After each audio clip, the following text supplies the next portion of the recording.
So this is some kind of infinite blue.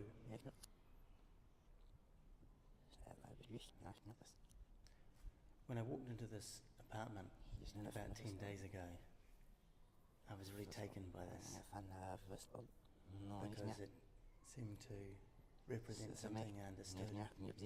It's a colour of blue that they use in filmmaking and in all sorts of artworks. It's become a kind of a reference point of something that doesn't mean anything.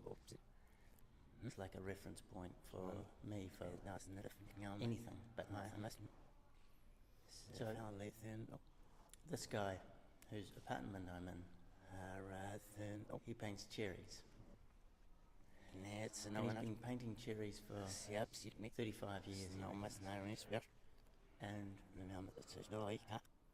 somehow, as soon as I saw this, I just felt somehow at home. And so I guess that kind of makes me think about, well, you know, why does something that seems kind of empty make you feel at home? Which is a good question. I don't know that I can answer it. But somehow this whole place seems full of an emptiness that is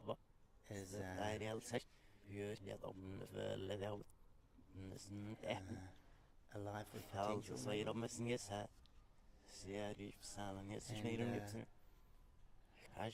Somehow that makes me feel at home. And even the single light bulb there, I think I've made a few sets with a single light bulb that just sort of seems so kind of lonely. I don't know if it's my representation of a domestic world without any complication. So I'll take you for a bit of a tour. This is the rest of his space. This is Jacques' paintings. They're all collected up at the moment because he's gone off to the south of France. Which is how come I'm in here. Hey, a little sneak preview of my improved flash camera. And there's Jacques. Been on for days, I think. And I just wanted to take you to this because I know it seems like a kind of postmodern cliche, but somehow this little box seems to have become my home in the last few years.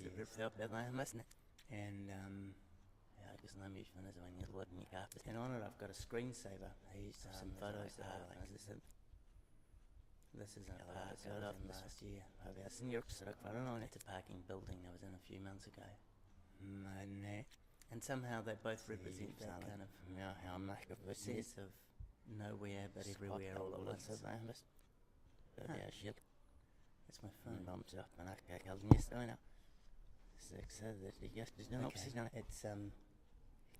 It's reminding me that I'm going to a show tonight. Gotta get to that. So, yeah, weird, isn't it? Full of potential, nothing, but everything all at once.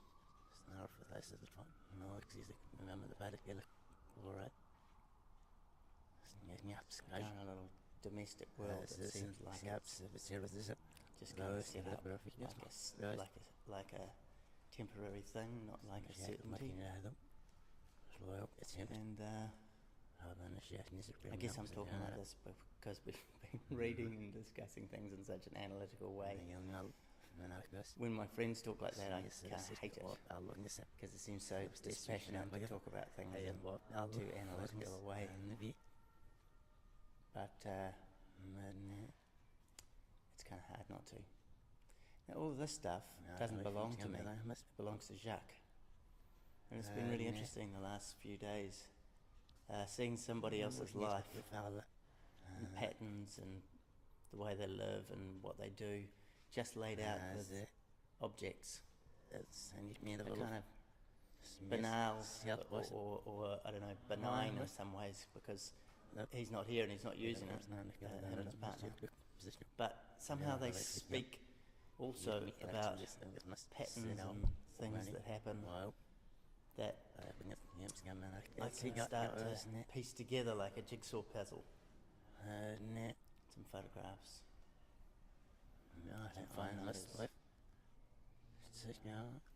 So I feel a bit like a archaeologist at the moment, traipsing around someone's empty space, trying to understand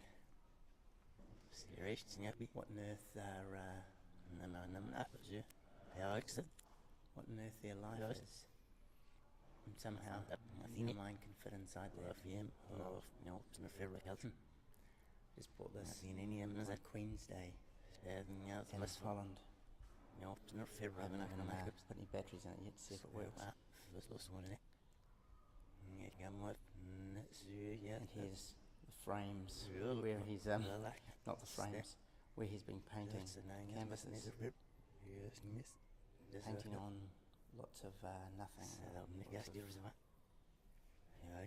infinity.